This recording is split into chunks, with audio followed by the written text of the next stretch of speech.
ഇന്ന് വർഷയുടെയും അരുണിൻ്റെയും കുട്ടിയുടെ 90 കേട്ടോ. രാവിലെ തന്നെ തിരക്ക് പിടിച്ച് ഞാനും നാത്തൂൻ്റെ മോളും കൂടിയിട്ട് ഡ്രസ്സ് എടുക്കാൻ പോകുന്ന വഴിയാണേ. കയ്യിലുള്ള സാരി തവണയെ വെച്ച് പരിപാടി അങ്ങ് അറ്റൻഡ് ചെയ്യാമെന്ന് വിചാരിച്ച ആളാണ് ഞാൻ. പക്ഷെ സമ്മതിച്ചില്ല. നാത്തൂൻ്റെ മോളെ ചുരിദാറായതുകൊണ്ട് മാമിയും അതന്നെ ഇട്ടാൽ മതി എന്ന് ഒരേ നിർബന്ധം. പിന്നെ ഈ പൂരത്തിൻ്റെ തിരക്കായതുകൊണ്ട് ഡ്രസ്സ് എടുക്കാനൊന്നും ഒട്ടും നേരം കിട്ടിയില്ല. ചുരിദാറും എടുത്തു. അതൊക്കെ ഒന്ന് ഓൾട്ടർ ചെയ്ത് വരുമ്പോഴേക്കും ഇതാ ഹാളിൽ പേരിടങ്ങൾ ചടങ്ങ് തുടങ്ങി കഴിഞ്ഞിരുന്നു. കറക്റ്റ് ടൈമിനാണ് ഞങ്ങൾ എത്തിയിട്ടുണ്ട് കേട്ടോ. അതൊക്കെ കഴിഞ്ഞതാ കുട്ടിയുടെ പേര് റിവീൽ ചെയ്യാൻ പോവാണ്. പിന്നെ ഇപ്പോഴത്തെ കുട്ടികളൊക്കെ പേര് വെച്ച് നോക്കുമ്പോൾ നമ്മളത് ചെവിട്ടിൽ പറഞ്ഞാലും ഇനിയിപ്പോൾ ഉറക്കെ പറഞ്ഞാലും അതൊന്ന് വായിച്ച് അറിഞ്ഞാൽ തന്നെ നമുക്കത് മനസ്സിലാവത്തുള്ളൂ. അതുപോലെ തന്നെയാണ് നമ്മുടെ അരുണിൻ്റെ കുട്ടിയുടെ പേരും.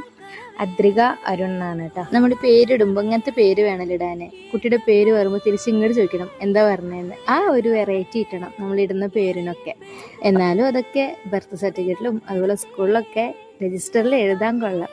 വിളിക്കാൻ വേണ്ടിയിട്ട് നമ്മൾ വേറെ പേര് കണ്ടെത്തന്നെ വേണം. അതിന് പ്രധാനപ്പെട്ട ചടങ്ങുകളൊക്കെ കഴിഞ്ഞപ്പം നമ്മൾ അടുത്ത പരിപാടി എന്ന് പറയുന്നത് കുടുംബക്കാരുടെ ഫോട്ടോ എടുക്കലാണ്. അതിപ്പോൾ സിംഗിളായിട്ടോ ഗ്രൂപ്പായിട്ടോ അതിനൊന്നും യാതൊരുവിധ കുറവും ഞങ്ങൾ വരുത്താറില്ല. എടുത്തു കൂട്ടിയിട്ടുണ്ട്. അതൊക്കെ കഴിഞ്ഞ് സദ്യ കഴിക്കാൻ വേണ്ടി ഇരുന്നപ്പോഴോ ആരോ ചെയ്തു വെച്ച പണിയാണ്.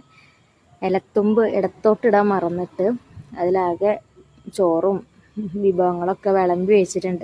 നമ്മൾ കഴിക്കാനിരുന്നതിൻ്റെ ആ ത്രില്ലങ്ങ് പോയി. നമ്മൾ സദ്യ കഴിക്കുമ്പോൾ അതിൻ്റെതായ ചട്ടവട്ടങ്ങളോട് കഴിക്കുമ്പോൾ തന്നെ അതിനൊരു സുഖം കിട്ടത്തുള്ളൂ. എന്നാലും കുഴപ്പമില്ല, എല്ലാ വിഭവങ്ങളും അങ്ങ് കൂട്ടി അങ്ങ് കുഴച്ച് അവിയൽ വരുവാക്കിയിട്ട് വയറ് അരച്ചിട്ടുണ്ട് കേട്ടോ.